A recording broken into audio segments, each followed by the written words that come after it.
স্তম্ভ হয়ে দাঁড়িয়ে পড়লেন। ভগবান নিজে নিচে বসলেন এবং সুদামাকে নিজের সিংহাসনে বসালেন।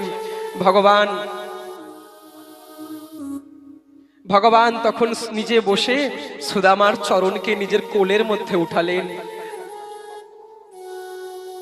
ভগবান নিজের নিচে বসে সুদামার চরণকে কোলে উঠালেন।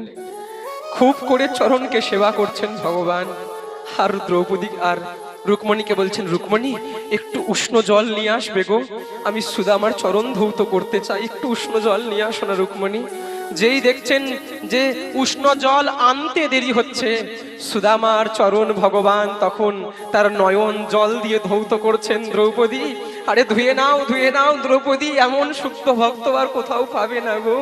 ভগবান জগৎকে শিক্ষা দিচ্ছেন, দেখো আমিও ভগবান হয়ে ব্রাহ্মণ সেবা করেছি, আমিও ভগবান হয়ে ভক্তের সেবা করেছি।